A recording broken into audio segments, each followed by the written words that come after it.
We're getting closer to the first guided psychedelic therapy sessions inside licensed healing centers in Colorado. Colorado voters legalized therapy using psychedelic mushrooms in 2022. The program is regulated by the state, and those receiving psilocybin therapy must be supervised by trained and licensed facilitators.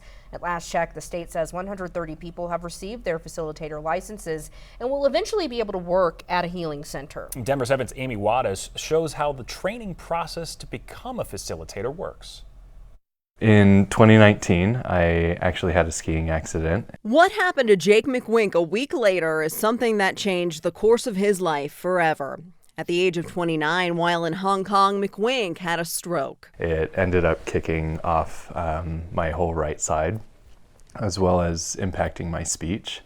And it took a while to get back to the United States, and by the time we were able to get back here, there wasn't necessarily a whole lot the doctors were able to do. While McWink underwent speech, occupational, and physical therapy, he says it wasn't enough, so he turned to psychedelics, or magic mushrooms. Each time I did something new after the stroke, or something I had always done, it felt like I had to relearn it from the very beginning. And so psychedelics seemed to help improve that process.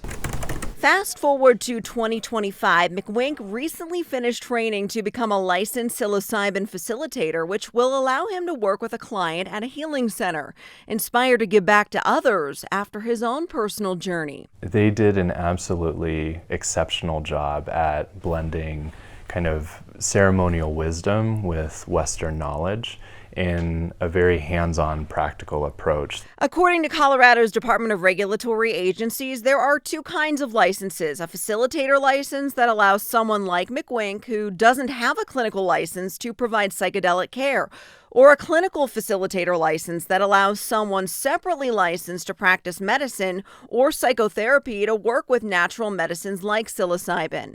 Both require 150 hours of classroom-style training and a total of 80 hours of observation and hands-on training before being certified. So I'm trying to become a clinical licensed facilitator, and a prerequisite for that is already having a professional clinical degree through the state of Colorado. Dr. Brandon Sklar is a psychiatrist at Rose Neurospa in Lone Tree, which he says will eventually be called Rose Healing Center once the facility gets its license. He's hoping his healing center will be up and running by summer and will utilize 2 rooms in the facility to give patients mushrooms. My biggest concern is for patient safety. These products are not FDA regulated. People like Luke Niferatos with the Foundation for Drug Policy Solutions don't trust this process. They're going through only 150 hours of training in order to get their license to facilitate psilocybin use here, versus a clinical professional here that we would come to expect, like a doctor, that may spend thousands of hours and 8+ years in school and residency. Others, like Tasha Poinsett, are advocates for safe access to mushrooms. It's naturally occurring in mushrooms, it's non-toxic, and it's generally seen to be non-addictive as well, so safe for most people. But that being said, there are certain people that should definitely take precaution and speak to a doctor before using psilocybin. Jake McWink believes psilocybin's changed his life, and he can't wait to give back. But I would not be where I am today without them. I'm thankful to report back that I'm back skiing, and I'm taking my life in a more meaningful direction than ever. In Denver, Amy Wattis, Denver 7. The Healing Advocacy Fund anticipates healing centers could open to the public as early as this month. Looking closer, the state issued the first license to a healing center in downtown Denver in April.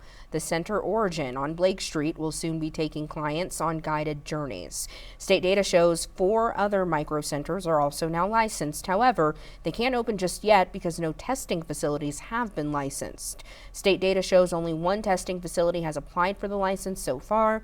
There's also only 1 licensed mushroom manufacturer in the entire state.